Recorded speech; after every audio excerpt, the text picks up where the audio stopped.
Assalamualaikum warahmatullahi wabarakatuh. Perkenalkan, nama saya Dia Bonita dengan NIM 2130401032.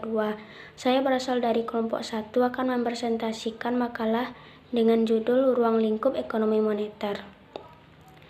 Yang pertama yaitu pengertian ekonomi moneter. Menurut Nopirin tahun 2019, ekonomi moneter ialah bagian dari ilmu ekonomi yang membahas mengenai fungsi uang, sifat uang, dan dampak uang bagi perekonomian. Yang kedua yaitu ruang lingkup ekonomi moneter. Yang pertama, fungsi uang. Fungsi uang yang pertama yaitu sebagai alat tukar. Yang kedua yaitu sebagai satuan hitung. Yang ketiga sebagai alat pembayaran. Yang keempat sebagai alat untuk penyimpan kekayaan. Ruang lingkup yang kedua yaitu sistem moneter dan pengaruhnya terhadap jumlah uang dan kredit. Sistem moneter adalah sistem yang di dalamnya terhadap peraturan dan undang-undang yang berkaitan erat dengan pengawasan dan pengendalian terhadap jumlah uang yang beredar dalam suatu negara. Bagian dari sistem moneter yang pertama yaitu standar uang. Standar uang ada dua, yaitu yang pertama standar komoditas. Standar komoditas diatur dengan emas atau logam. Yang kedua yaitu standar kredit.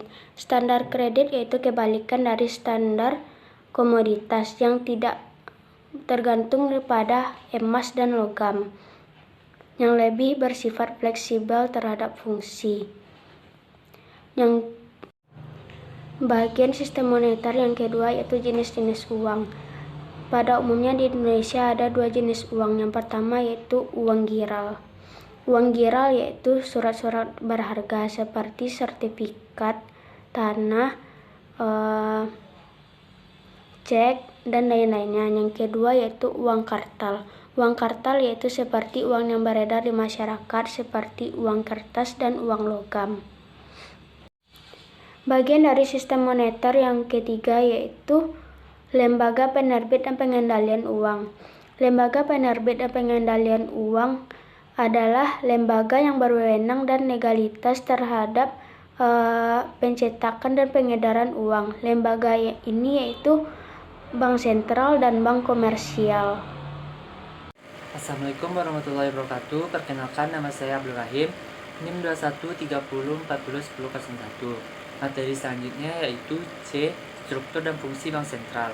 Bank sentral merupakan sebuah lembaga yang memiliki wewenang untuk mengatur serta menentukan kebijakan moneter dalam suatu negara. Bank Indonesia berfungsi sebagai bank sentral yang memiliki peran dalam menjaga stabilitas nilai mata uang rupiah, mengatur sistem finansial negara secara menyeluruh dan menjaga perkembangan serta keberlangsungan sistem perbankan dalam negeri. Yang D. Pengaruh jumlah uang dan kredit terhadap kegiatan ekonomi.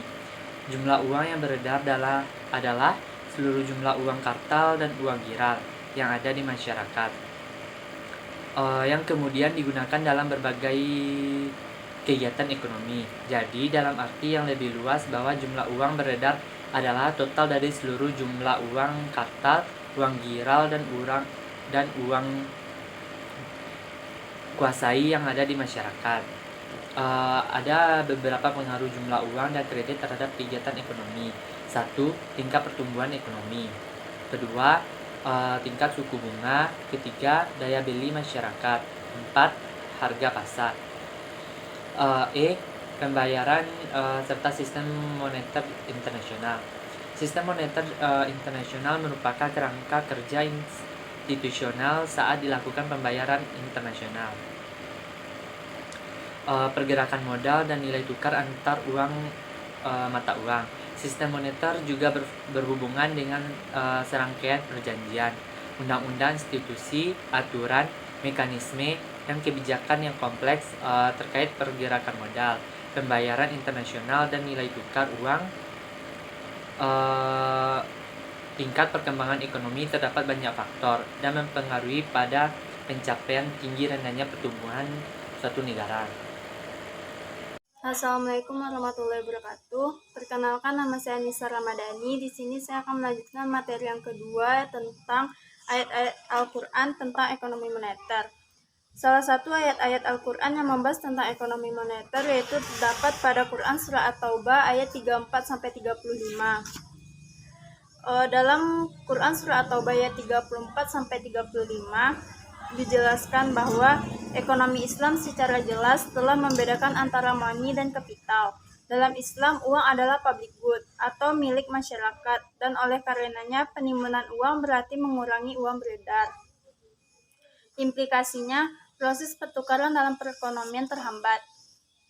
Di samping itu, penumpukan harta atau uang juga dapat mendorong manusia cenderung pada sifat-sifat tidak baik, seperti tamak, rakus, dan malas beramal.